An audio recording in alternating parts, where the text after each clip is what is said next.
le chat, ça m'arrangerait, comme ça on est sûr que tout fonctionne et qu'on n'a pas de problème technique.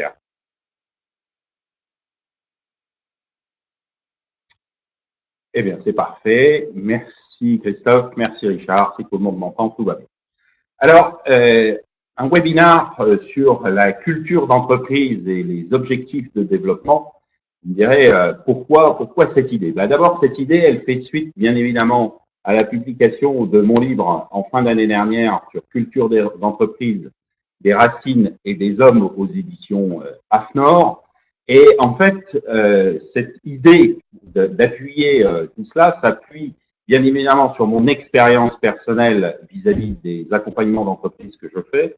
Et à chaque fois, je me suis retrouvé devant un dilemme. C'est le dilemme de l'étude américaine il y a une petite dizaine d'années. Cette agence a fait se poser une question. Quelles sont les stratégies qui fonctionnent? Et donc, ils sont allés voir un certain nombre de grands groupes, de PME, pour voir ce qu'ils avaient publié 5 ans, 6 ans, 10 ans avant, et dire, tiens, aujourd'hui, avec le recul, est-ce que ces stratégies ont fonctionné? Grosse étude, 6-8 mois de travaux. Et à l'issue de cette étude, il est sorti un événement assez inattendu, c'est les stratégies qui fonctionnent sont les stratégies que l'on a appliquées. Et ça veut dire que il y a des grandes stratégies, si on les applique pas, elles n'arrivent pas à donner l'efficacité prévue. Et puis des stratégies qui peuvent paraître au départ un peu moins bonnes, et bizarrement, elles se mettent en fonctionnement et elles donnent des résultats pour l'entreprise. Et en fait, si la deuxième question qu'on peut se poser, c'est pourquoi d'excellentes stratégies ne prennent pas racine dans l'entreprise. Et en fait, on se rend compte que les stratégies qui ont dysfonctionné sont souvent des stratégies qu'on a essayé de caler, de coller sur une entreprise spécifique et pas de faire une stratégie au nom de cette entreprise. Donc, développer une entreprise, c'est fixer un cap, c'est mettre une ambition et c'est surtout que tout le monde, à tous les étages de l'entreprise, applique cette fameuse stratégie. Et en fait, pour l'expliquer, le plus simple, c'est que ça soit quand même très en phase avec la culture. D'où cette question assez simple, culture d'entreprise et objectifs de développement. Alors, la première question, c'est comment connaître, qu'est-ce que la culture d'entreprise, comment la connaître, comment l'explorer. Alors, le plus simple, et il va nous suivre à peu près sur l'ensemble de la conférence, je vais vous prendre un exemple d'un de mes derniers clients que j'ai rencontré il y a quelques mois maintenant.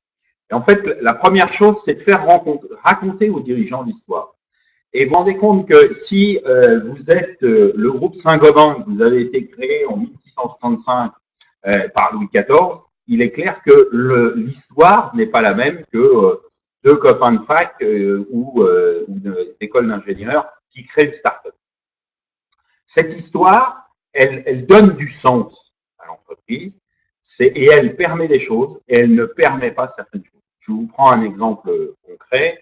Imaginons une entreprise qui soit déployée dans les 20 dernières années ou les 30 dernières années et qu'à chaque nouveau marché, alors que ce soit un nouveau marché dans la ville d'à côté, dans la région d'à côté ou dans le pays d'à côté, eh bien, la première entreprise, deux entreprises qui seraient déployées à peu près en même temps sur le même marché, la première entreprise, elle ne fait que de la croissance externe et la seconde entreprise, elle, fait plutôt une croissance interne. Eh bien, vous vous rendez bien compte que historiquement, on a l'habitude de faire de la croissance externe sur l'une et de la croissance interne sur l'autre. Ça ne signifie absolument pas la même chose, ça ne se manage pas de la même façon. Alors, ça ne veut pas dire que l'un et l'autre ne peuvent pas faire autre chose.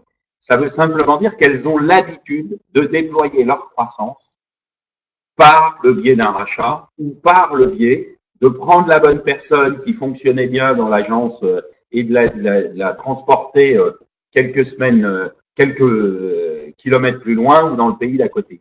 Et vous vous rendez bien compte que si on sait bien faire ça, le plus simple pour que cette stratégie fonctionne, c'est de renouveler les actions qu'on sait faire. Encore une fois, ça ne nous interdit pas de faire autrement, mais ça veut dire que si on a l'habitude de faire de la croissance externe, comme par hasard, on va démarrer from scratch dans la région ou en Allemagne, dans la région d'à côté ou dans le pays d'à côté, eh bien, ça veut dire qu'il va falloir faire très, très attention à comment on déroule cette stratégie, l'aider plus facilement, l'aider encore plus proche, Parce que d'habitude, ben, on sait faire facilement. Et bien là, on sait moins bien faire. Donc, il y a des choses que la culture nous permet, il y a des choses que la culture ne nous permet pas. Alors, pour me reprendre mon exemple de tout à l'heure, eh ben, j'ai demandé aux dirigeants d'expliquer ce qui s'était passé sur les 30 dernières années. Dans quel contexte il a créé, quels ont été les grands moments le premier grand chantier, c'est dans l'immobilier, le premier grand chantier, le premier échec, comment il a géré cette première difficulté, les premiers recrutements. Et puis après, ben, vous vous rendez compte que la courbe de la croissance, ben, il a à un moment changé de lieu d'implantation. Ben, qu'est-ce qui a justifié ça? Comment la décision s'est prise? Pourquoi? Et là, on explore tout. On le raconte plusieurs fois et de cela, on va tirer ce que j'appelle moi les 3 piliers de la culture d'entreprise. Alors rapidement, le pilier de l'objectif, l'action du jour, les relations et les comportements. On va les reprendre un par un. La pratique de l'objectif, ben, c'est ce que je vous expliquais tout à l'heure. C'est-à-dire que vous avez des gens qui sont très osés face à l'objectif, qui vont prendre de grands risques et qui réfléchissent à la limite très peu, mais qui réfléchissent en marchant, donc qui créent la dynamique au fur et à mesure. Et puis, vous en avez d'autres. Ils vont réfléchir, créer une commission, mettre en place un comité de réflexion. Et de ce comité de réflexion, on va créer une stratégie. De cette stratégie, on va la déployer. Et step by step, on va faire avancer le système. Et vous vous rendez compte que c'est bien 2 façons de pratiquer l'objectif. Et si à un moment, vous dites à votre entreprise, ben, on est plutôt dans une culture de la récurrence, de l'action efficace, mais de répétition, eh bien, il vaut mieux avoir une stratégie qui respecte ça. Et si on est dans une logique de conquête systématique, eh bien, il vaut mieux avoir une stratégie qui va dans ce sens de la conquête. Le deuxième pilier, et là, sur ce premier, sur la pratique de l'objectif, ben, c'est un mot. C'est un mot, ça peut être innovation, ça peut être oser, ça peut être entreprendre, ça peut être opportunité. Il y a plein de mots. Alors, il faut savoir si on le conjugue ou pas, si on met un adverbe. Et là, ça prend son sens. Le deuxième pilier, c'est l'action du jour. Comment on pratique au quotidien l'action du jour? C'est-à-dire, est-ce qu'on est dans une logique, une fois de plus, de persévérance? On est dans une logique de l'exigence, de la recherche de l'excellence permanente? Est-ce qu'on est dans une logique de l'agir ou de décider? Et là, vous voyez bien, il y a 2 logiques différentes. C'est soit l'avenir, l'objectif, la pratique de l'objectif, soit le présent, l'action du jour. On peut très bien avoir une capacité de conquête en objectif et une pratique de l'excellence au jour le jour. Vous voyez bien que ces 2 points-là peuvent éventuellement s'opposer, mais de fait se compléter et créer un contexte de travail. Le 3e pilier, c'est le pilier des relations et des comportements. Alors, je citerai pour mémoire deux groupes qui fonctionnent. Alors, bien évidemment, je ne citerai pas leur nom pendant ce webinaire, c'est évident, mais deux groupes qui fonctionnent dans le même secteur d'activité. Le premier a mis en place ce qu'il appelle une salle des confrontations. Donc, quand il y a un problème, quand on doit prendre une décision, quand on est en désaccord sur un projet, eh bien, on prend rendez-vous dans cette salle qui s'appelle la salle des confrontations et on est là pour confronter les idées. Ce n'est pas des confrontations physiques, bien évidemment, mais on est là pour confronter les idées. De cette confrontation, de cette réunion de confrontation d'idées, c'est-à-dire que là, chacun a le droit de s'exprimer fortement et d'imposer son discours, d'imposer sa stratégie, d'imposer sa réflexion. Et on sort de cette réunion, de cette salle de réunion, avec un accord qu'on mettra en place. Et puis, dans le même secteur d'activité, un autre groupe a créé, lui, une salle qui s'appelle la Creative Room. Et vous vous rendez bien compte que c'est absolument pas la même chose. C'est le même objectif, mais c'est dans la forme, ça ne signifie pas la même chose. Et cette Creative Room, là, on va se réunir à 2, 3, 4, 5, et on va lancer des idées, on va réfléchir, mais on les lance, c'est une démarche de réflexion, alors que dans le premier groupe, c'est une démarche de décision et d'affirmation.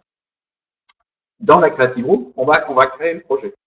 Et en ayant créé le projet, quand on sort de cette Creative Room, ben, ça veut dire que tout n'est pas terminé. Donc, on peut encore confronter nos idées en sortant de la Creative Room. On n'a pas forcément pris une décision ferme et définitive. Et il va falloir encore qu'on travaille. Et là, c'est ce que j'appelle, moi, la pratique de la relation, la pratique comportementale entre les collaborateurs. Et alors, ça peut être, je prenais trois mots, bienveillance, respect, contribution. On est bien dans des logiques différentes. De ces trois piliers, on crée une logique, la logique d'un monde, d'un référentiel, qui est la référentiel culturel de l'entreprise. Ce qu'il faut, c'est une fois qu'on a créé ces trois mots, et comme dans la première étape, on a raconté l'histoire, il va falloir mettre en face de chaque mot la raison pour laquelle on a choisi ce mot et la déclinaison par service. Je prends un exemple très concret. Imaginons qu'on ait mis innovation. Alors, innovation, dans la technique, ça va aller. Dans la recherche, ça va aller. Maintenant, au service comptable, je ne sais pas si ça parle vraiment, innovation. Tout simplement parce qu'on ne va pas innover sur le plan comptable. Mais vous vous rendez compte qu'il va falloir trouver un exemple pour dire, ben voilà, à la compta, à la direction financière, vous appartenez bien à l'entreprise parce que dans cette pratique de l'objectif, c'est-à-dire de l'innovation, eh bien, vous avez une possibilité. Et on va prendre un exemple concret dans le passé qui fait qu'à un moment, la comptabilité a su innover. Alors, dans la collecte de l'info, dans le transfert de l'information, dans la présentation des bilans d'activité de l'année. Eh bien, ils ont la possibilité d'innover en partant de leur cœur professionnel d'excellence. Donc, à chaque service, à chaque agence, à chaque fonction, à chaque mission, à chaque usine, à chaque filiale, il va falloir décliner ces trois piliers, tout simplement pour que ça prenne corps, ça devienne extrêmement concret pour chacun des collaborateurs. Une fois qu'on a, donc, la première étape, c'est vraiment cette logique de raconter l'histoire. La deuxième étape, c'est vraiment de créer ces trois piliers. Et la troisième étape, c'est d'y mettre les exemples qui vont bien. Alors, une fois qu'on a donc créé un monde, un paradigme de culture qui correspond à l'histoire, là, enfin, on peut fixer l'ambition, une ambition qui est mise en cohérence, bien évidemment, avec la culture. Et on se rend bien compte que si on a une culture de la récurrence, ben on peut avoir pour ambition d'être le numéro 1 mondial ou le numéro 1 local, le numéro 1 régional, mais on ne va pas le faire de la même façon. Et c'est là où on va mettre la pratique de notre ambition en phase avec notre culture et on va la présenter à l'ensemble de nos collaborateurs, on va le communiquer et on va le mettre étape par étape. Pour prendre un exemple, si vous prenez dans l'automobile, vous imaginez deux groupes qu'on peut connaître assez bien, le groupe PSA et le groupe Renault, ils ont les mêmes ambitions, ils sont multimarques tous les deux. Les deux groupes ont des marques spécifiques, des marques haut de gamme, des marques historiques comme Citroën et Peugeot pour l'un, des marques historiques Nissan et Renault pour l'autre, et puis des marques haut de gamme, DS, ainsi de suite. Eh bien, vous voyez bien qu'on est dans une logique identique, c'est-à-dire qu'à un moment, on est bien à la conquête du marché. Mais on va décliner cette conquête selon la tradition, selon la culture de l'entreprise. Et si on prend la culture de Peugeot et qu'on la met chez l'ambition de Peugeot et la déclinaison de Peugeot et l'ambition de Renault et qu'on les inverse, ben vous voyez bien que les choses ne vont pas prendre facilement. Par contre, si on affirme clairement chez Peugeot comme chez Renault une ambition en phase avec cette culture dans la pratique au quotidien, on a plus de chances de réussir. Donc là, on a une ambition qui va être présentée, communiquée, étape par étape, agence par agence, filiale par filiale, service par filiale, service. Si j'ai 5 collaborateurs, ou si j'en ai 5000, alors évidemment qu'avec 5000 ou 20 000, c'est beaucoup plus complexe et ça prend plus de temps, pénétration forte de la communication de l'ambition à chaque étage de l'entreprise. De tout cela, on va décliner un management qui va être en phase avec l'histoire de la maison. Alors, on parlait de décision tout à l'heure sur la pratique de la Creative Room et de la salle des confrontations. C'est comment on décide. Est-ce que c'est en réunion ou est-ce que c'est en consultation ou est-ce que c'est en affirmation? Et la décision en affirmation descend et si le groupe, l'entreprise en a l'habitude, ben, ça ne pose aucun problème. Si on est plus dans une démarche de la décision collective, ben, il faut l'affirmer. Ça veut dire qu'en management, chaque collaborateur doit avoir à l'esprit que l'on doit décliner la décision de cette façon-là. Sur agir à court terme, en quick win, ou agir à moyen long terme, contrôler, est-ce qu'on est dans un système de contrôle systématique ou est-ce qu'on est dans un système totalement autonome? Est-ce qu'on est dans une logique quand on contrôle, de remise en cause avec des points récurrents, ou sur une logique d'accompagnement dans la progression du collaborateur? Encore une fois, si vous lisez un livre de management, on vous dira, faut faire ça. Mais il faut faire ça si ça correspond à l'entreprise. Il ne faut pas faire ça si ça ne correspond pas à l'entreprise. Il faut reprendre les bases mêmes du management et les redécliner en fonction de la culture et les affirmer en fonction de votre culture. Est-ce qu'on est plutôt dans la communication, dans l'écrit, ou dans une logique d'échange? Est-ce qu'on est plutôt à la machine à café ou dans la réunion booster du matin à 8 heures? La logique de la transparence et de l'information. Alors, avec transparence, il y a toujours un petit risque. Je mets toujours un parallèle avec transparence. C'est transparence et prudence, qui veut dire que tout le monde doit tout savoir, mais pas forcément au même moment. Donc, ça veut dire que l'information, elle va redescendre, et en fonction des sites, des fonctions, des missions et bien évidemment des niveaux de management, on n'aura pas l'information au même moment. Il est évident que tout le monde sera informé de tout, mais la transparence à outrance a cela de mauvais, c'est qu'on n'est pas toujours prêt à tout entendre. Ensuite, comment on motive, on stimule et on mobilise? Eh bien, est-ce qu'on est plus dans une logique du collectif ou de l'individuel? Est-ce qu'on est plus… Comment on pratique la reconnaissance? Est-ce qu'on est dans une reconnaissance à l'américaine avec We Are the Champion? Est-ce qu'on est plutôt dans une reconnaissance factuelle menée j'ai vu des entreprises où on les connaît toutes, hein, on connaît ces entreprises-là. Il y a la logique du tableau d'honneur. On a aussi des entreprises où c'est simplement un courrier, et puis il y a des entreprises où c'est juste un face-à-face avec son manager. Puis on a des entreprises où on ne le fait pas. Et ça, c'est moins bien, par contre, quelle que soit la culture. Et puis, comment on gère ces objectifs dans la motivation, la stimulation, la motivation. Donc, on est bien sur cette 5e étape qui est décliner la culture dans les pratiques managériales. L'objectif, c'est que dans cette vision, on ait bien un vécu qui soit égal à la promesse. Je prends un exemple très concret. Vous êtes dans une phase de recrutement. On a toujours tendance à vendre l'entreprise, là, on sera là. Et au lieu de dire on sera là dans 24 mois, on dit on est là. Et on a les bons outils, on a la bonne pratique.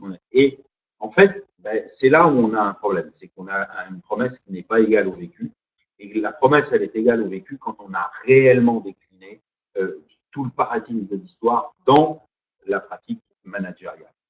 Pour autant, bien évidemment, il nous faut une équipe managériale qui soit en phase avec ça. Alors, quelle que soit la taille de l'entreprise, hein, bien évidemment, quand j'ai un grand groupe, j'ai forcément un comité de direction, ainsi de suite. Mais si j'ai une agence, ou si j'ai 3 collaborateurs ou 5 collaborateurs, ça va être mon assistante, j'ai bien une équipe managériale. J'ai bien une équipe qui est autour de moi. Alors, sur une agence de 6-7 collaborateurs, c'est peut-être la responsable administrative et le responsable technique ou le responsable commercial. Et j'ai bien 2-3 personnes qui créent ce que moi j'appelle l'équipe managériale, qui doit être suffisamment en phase avec l'ensemble de cette histoire.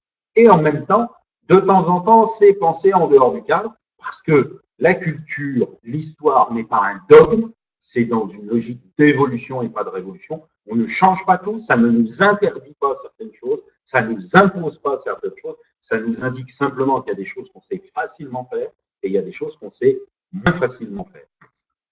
Et là, on a l'ensemble des outils pour une pratique et une mise en œuvre de l'ambition et des objectifs avec les outils managériaux de l'entreprise, bien évidemment, qui ont été créés spécifiquement pour ça. On a donc tout pour inspirer. On a souvent parlé de donner du sens aux collaborateurs, donner du sens à l'entreprise, mais on donne du sens quand tous ces paradigmes sont clairement en phase entre eux. Une culture qui donne un cadre clairement appuyé sur la culture, sur nos trois piliers, un management qui donne un vécu égal à la promesse, en rapport bien évidemment avec le cadre, et là, enfin, on a une ambition sur la durée qui donne du sens au quotidien. Et on inspire nos collaborateurs si ces 3 étapes sont clairement en ligne et clairement dans cette logique. Voilà. Alors, bien évidemment, vous pouvez reprendre tout ça dans mon livre, mais moi, j'aurais envie de vous demander, et vous, aujourd'hui, utilisez-vous la culture de votre entreprise? Donc, allez-y, n'hésitez pas, posez vos questions, engagez-vous. Et quelles difficultés rencontrez-vous? Pourquoi ne pratiquez-vous peut-être pas la culture de l'entreprise? Comment l'avez-vous vécu? Alors, je ne sais pas, tiens, je vais prendre Raoul ou Carmen, ou Anaïs, est-ce que vous avez une question particulière? Comment quelle est votre réaction face à cette intervention?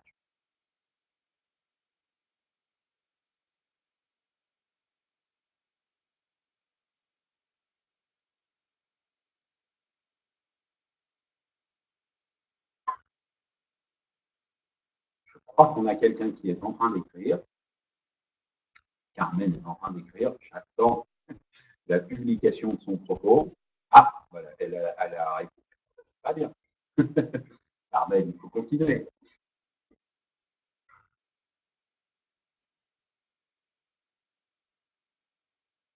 Alors peut-être Olivier, peut-être vous avez comment percevez-vous cet aspect des choses? Est-ce que vous le mettez en œuvre au sein de votre entreprise? Est-ce que c'est mis en œuvre au sein de votre entreprise?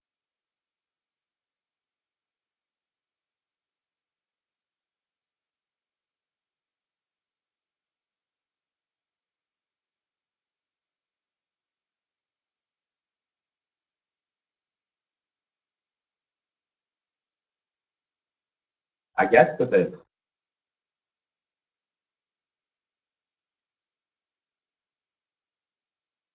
Olympe, qui a été une des premières à se connecter tout à l'heure. Vous avez sûrement un point de vue, une approche, une question.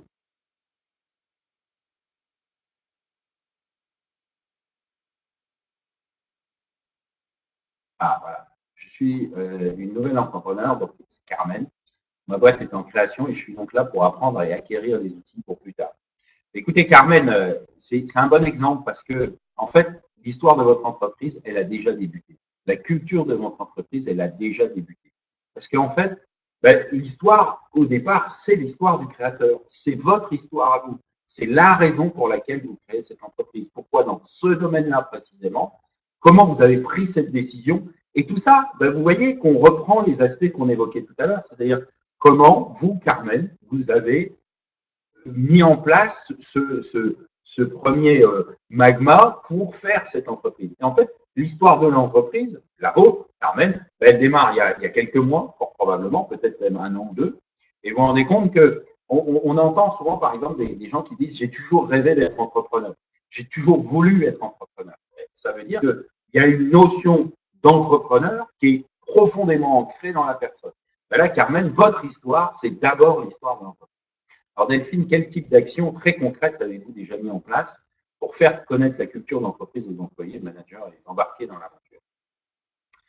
C'est très concret, c'est-à-dire que là, sur les 24 mois qui viennent de s'écouler, je l'ai fait par 3 fois dans 3 entreprises différentes, mais il y a une entreprise que j'accompagne depuis une dizaine d'années avec laquelle on le fait très régulièrement. On a réellement défini ces 3 piliers et on crée l'ensemble des outils pour décliner ça. Je m'explique. Ben, je prenais tout à l'heure l'entreprise dans l'immobilier. Ben, on est en train d'écrire les actes de management. Comment on recrute dans cette culture? Par exemple, quelqu'un qui m'a appelé hier et qui me disait, ben voilà, moi, nous, on recrute que par cooptation. Ben, ça veut dire que quand les gens ils arrivent, ils connaissent déjà, ils ont déjà intégré une partie de la culture. Si vous recrutez de manière plus classique, je dirais, par entretien de recrutement successif, ben, il va falloir valider, dérouler ces entretiens différemment. C'est-à-dire que c'est dans l'entretien, le collaborateur doit déjà sentir cette culture. C'est-à-dire, est-ce qu'on est dans une culture de la décision immédiate ou est-ce qu'on est dans une culture de la réflexion? Est-ce qu'on est dans la culture du respect des délais ou est-ce que nous sommes dans une culture où, bah, quand on dit des choses, on le fait, mais si on dit je vous appelle lundi, lundi de la semaine prochaine, bah, si je rappelle mercredi, ça veut dire que globalement, l'information peut glisser. Je suis déjà dans des éléments culturels, alors que je suis au premier contact du recrutement. Donc, quel type d'action très concrète avez-vous déjà mis en place? Très concrètement, c'est comment on déroule un entretien de recrutement, comment on manage les gens au quotidien, comment on félicite une personne, comment on la reconnaît, comment on met en place les entretiens annuels dans le respect de la culture, parce que vous vous rendez bien compte que si je suis dans une boîte d'ingénieurs du contrôle et je ne pense à personne, je ne fais pas les entretiens de recrutement, les entretiens annuels de la même façon que dans la fameuse entreprise dont je parlais tout à l'heure, où on a une creative room, eh bien, on va décliner ces actes de management. Et on va faire des formations sur l'acte de management liées à la culture. On va former au management typiquement inscrit dans l'entreprise. Alors ça, c'est le premier aspect, c'est très concret. Le deuxième aspect, c'est vraiment la notion d'ambition et de déclinaison stratégique. C'est-à-dire qu'à un moment, qu'ai-je le droit de faire en fonction de ma culture comme ambition? Quelle ambition puis-je me fixer pour justement, si j'ai pour volonté, encore une fois, d'être le numéro un régional, local ou national de mon métier, comment, par exemple, je pense à un de mes clients créé en 1982 avec 3 grands monstres de son métier. Dans les débuts des années 80, il y a une centaine d'entreprises qui se créent dans ce domaine. Et aujourd'hui, il y a 4 grands monstres, dont celui qui s'est créé en 1982, que je citais tout à l'heure. Et clairement, on est dans une entreprise qui a réagi par de la conquête. En croissance, forcément, en ayant de la croissance de territoire, on croit parce qu'on acquiert du territoire. Il est clair que quand le marché commence à être plus complexe, plus tendu, on a du mal à appliquer cette stratégie historique. Donc, il va falloir comprendre qu'on a une difficulté et mettre en place une conquête de territoire et qui va peut-être pas être géographique, mais une conquête de territoire technique. Et du coup, on a tous les éléments, on sait faire ça. Donc, très concrètement, pour répondre à votre question, pour embarquer dans l'aventure, il faut décliner notre management, notre ambition en fonction de notre histoire. J'espère avoir répondu, ma chère Delphine. Bonjour, nous sommes une start-up qui, pour le coup, est née de l'association entre 2 amis d'ingénieurs. Là, je n'ai pas fait exprès, mais je l'avouerai que c'est quand même des choses qui arrivent assez souvent dans les startups. Aujourd'hui, nous sommes 15 collaborateurs et je souhaite mettre en place une culture d'entreprise. Ce que je veux, alors je vais aller jusqu'au bout quand même, mais nous sommes pris par le rythme du quotidien, ce qui est souvent le cas des startups, bien évidemment, vous avez tout à fait raison, mais il me paraît important de la mettre en place pour nos futurs qu'elles aussi mettent en place. Alors, ça va être très simple. Moi, je dirais, d'abord, je prends les deux, là, les 2 fondateurs, et je les enferme pendant 8-12 heures. Et je les enferme pour qu'ils me racontent l'histoire, pour qu'ils me la racontent telle qu'ils l'ont vécue. C'est-à-dire, à la limite, on commence à l'entrer dans l'école d'ingé, parce que c'est là où est née l'histoire. L'ADN historique, il est là. Et ils vont me la raconter. Et souvent, dans les startups, on met en avant l'esprit d'entreprise. Comment on met en avant l'esprit d'entreprise dans la vôtre, précisément. Donc, la première action, c'est vraiment ça. C'est-à-dire que je crée mes 3 piliers. Et très franchement, sur une entreprise comme celle-ci, c'est quelque chose qui peut se faire en ayant enfermé les 2 fondateurs 8-12 heures ou 2 fois 4 heures, un samedi matin sans aucun problème. Alors, en semaine aussi, hein, mais c'est parce que, en effet, vous avez raison, ou alors entre 20 heures et 23 heures. Et on crée ça. Et là, on va identifier les éléments culturels de l'entreprise. En ayant identifié les éléments culturels de l'entreprise, on crée nos 3 piliers. C'est vraiment le premier acte. Et après, on va se rendre compte qu'on a des actes de management qui correspondent à cette start-up-là. Si cette start-up n'avait pas été créée par ces 2 hommes-là, mais par un des deux et puis l'épouse de l'un d'entre eux, vous vous rendez bien compte qu'on n'aurait pas la même culture et on n'aurait pas la même entreprise. Ou s'il s'était associé avec un de ses potes historiques et qui avait fait une école de commerce, on n'aurait pas. Et même, il va falloir l'affirmer. C'est-à-dire qu'il y a une première chose qui est une démarche que je qualifierais un peu d'archéologique, si vous le permettez, c'est de rechercher dans l'histoire nos fondamentaux. Et après, il faut l'affirmer haut et fort. Et si vous vous occupez des ressources humaines, il faut l'affirmer dès le début. Il faut l'affirmer à chaque démarche managériale. Et ça prend du temps et pas tant que ça en même temps. Il y a des moments forts que j'ai expliqué tout à l'heure. Et puis après, c'est vraiment du quotidien.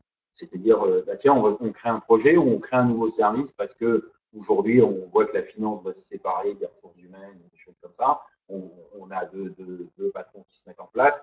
C'est le moment, au moment de la création, de rappeler quels sont les fondamentaux de l'entreprise et comment on les pratique.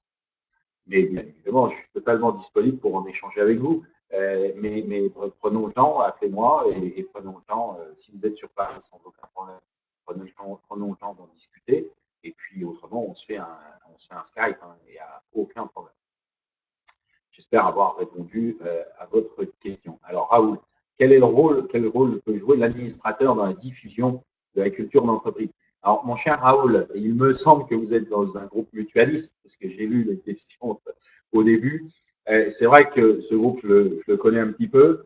L'administrateur, c'est vraiment, alors dans ce groupe particulièrement, mais dans un certain nombre d'autres groupes mutualistes aussi, on est bien dans une logique, c'est lui, c'est un des porteurs de la culture. Et je suis convaincu qu'on peut avoir exactement la même démarche qu'avec un collaborateur, c'est-à-dire réexpliquer sur les fondamentaux. On imagine assez bien que quelques aventures faites par ce groupe dans d'autres domaines d'activité n'ont pas toujours été bien comprises dans la logique de l'entreprise. Pour autant, une bonne décision avec une bonne logique, c'est dans une logique de croissance, mais comme des fois pas toujours bien comprise non plus par les collaborateurs. Mais en fait, l'administrateur, ben, il est dans la même logique, c'est-à-dire qu'à un moment, il doit intégrer cette logique culturelle, il doit la comprendre, tout simplement pour être le porteur des valeurs.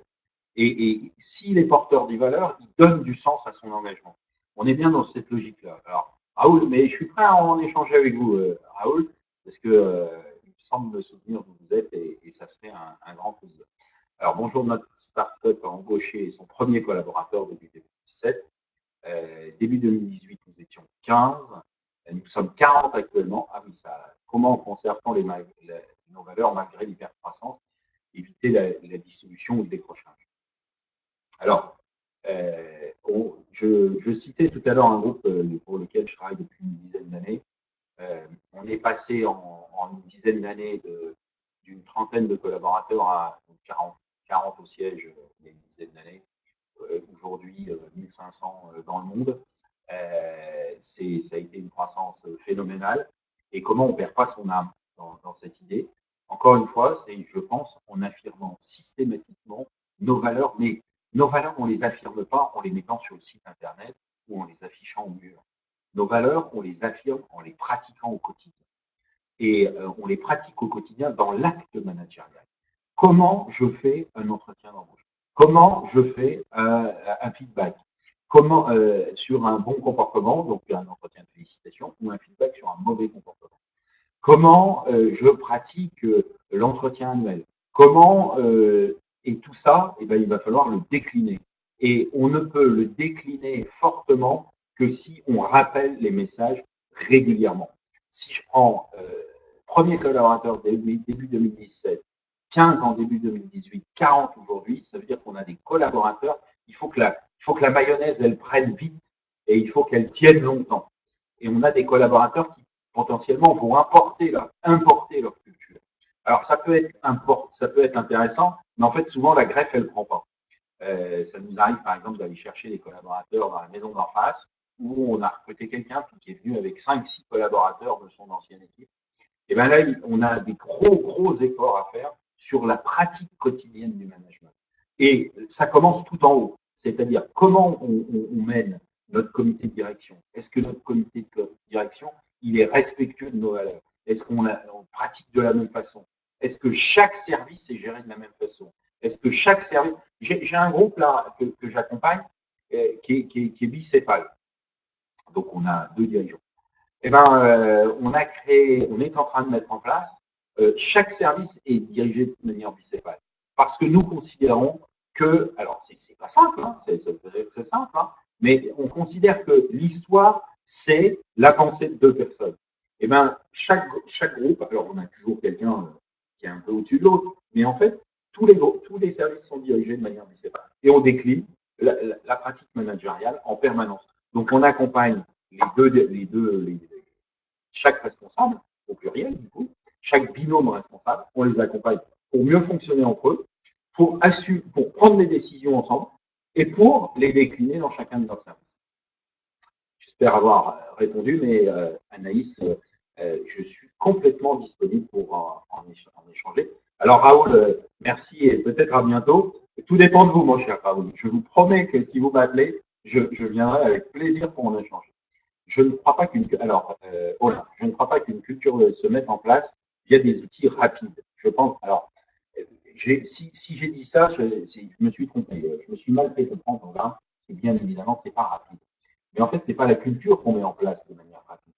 C'est l'instruction de la culture. C'est-à-dire que la culture, elle est déjà présente. La seule chose, c'est que des fois, on n'en est pas conscient. Donc, il faut aller la chercher. Elle ne se met pas rapidement en place. Si je reprends le cas de la start-up de tout à l'heure, la création d'entreprise, même quelqu'un qui est en cours de création, qui était Carmen, ben, clairement, Carmen, sa culture d'entreprise, elle a démarré il y a fort longtemps. Et donc, ça n'est pas un outil rapide. Ce que j'essayais d'expliquer vis-à-vis des deux fondateurs tout à l'heure, sur l'autre exemple, c'est que ça peut être rapide de faire cette exploration parce que c'est en place. Donc, j'espère avoir corrigé mon propos, cher Roland. Je pense qu'une culture se vit et se véhicule naturellement par les dirigeants, puis chaque salarié à travers une multitude de situations, mode de communication, recrutement, gestion de projet. Je pense qu'on est complètement d'accord, en fait. On a juste eu un petit bug dans une compréhension au départ. J'espère avoir corrigé ça, ma chère Roland. Si ce n'est pas le cas, annule et remplace. Il manque des mots. Dans mon premier, je ne crois pas qu'une culture se mette en place via des outils rapides. Je pense qu'une culture se vit et se véhicule. Je pense qu'on est complètement d'accord, en fait. Voilà. J'ai aucun problème là-dessus. Je reste convaincu que la culture, elle démarre. Si je reprends tout à l'heure le groupe créé en 1665, elle démarre par l'arrêté de Louis XIV.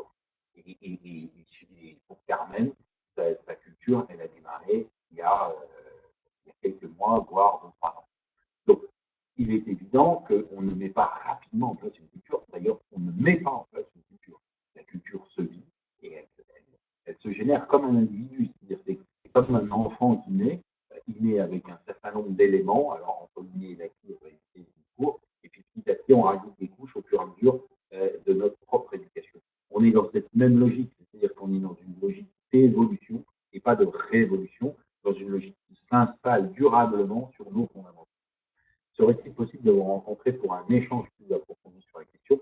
Ma chère Carmen, vous cliquez en haut en savoir plus et prise de rendez-vous et vous avez systématiquement la réponse. Ou alors vous pouvez prendre rendez-vous avec moi, ou alors vous faites immédiatement, quand vous pouvez, un mail sur lequel je suis en train de vous répondre, de vous inscrire là, ou alors vous mettez un message sur mon numéro de téléphone 06 09 07 06 41. Voilà. Donc là, vous avez mon téléphone et vous avez mon mail qui est François, donc comme François mais sans la CDI, @emus.fr. François, @emus.fr. Vous faites un mail, vous faites un appel, il y a aucun problème. Voilà. Alors, Olaf, je voulais juste être sûr que qu'on était bien d'accord entre nous. Voilà. Merci. Voilà, parce que ça me dérangerait qu'on ne soit pas tout à fait d'accord sur ce point, parce que je pense en fait qu'on dit à peu près la même chose, on l'exprime différemment, comme chacun sait l'exprimer différemment. Oui, on est en phase, je reconnais. Ah, ben voilà. Merci, ma chère Olaf, je suis rassuré. Écoutez, s'il y a encore une question, bien évidemment, je la prends. Vous pouvez m'appeler, vous pouvez me faire un mail à françois@emus.fr, vous pouvez m'appeler au 06 09 07 06 41 ou tout simplement en haut de l'écran, en savoir plus et prise de rendez-vous en rouge, là, vous cliquez là et vous avez lié directement mon agenda.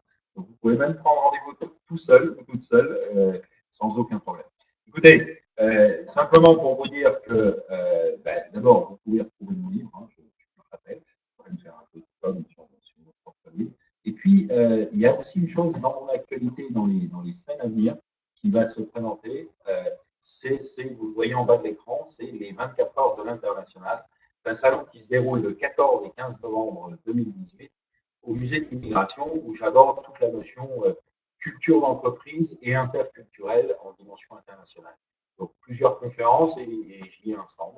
Donc il n'y a aucun problème, vous pouvez vous inscrire, vous tapez 24 heures de l'international, le salon, et vous pouvez me rencontrer sur place ou assister avec de mes conférences. Et là, ce ne sera pas en webinaire. Voilà, écoutez, je vous remercie. Je vous souhaite une excellente journée. Écoutez, Carmen, soit on se voit avant, soit le 14 et le 15 novembre, sans problème. Voilà. Excellente journée à vous tous et à très bientôt, je l'espère. N'oubliez pas, faites-moi un mail. Merci.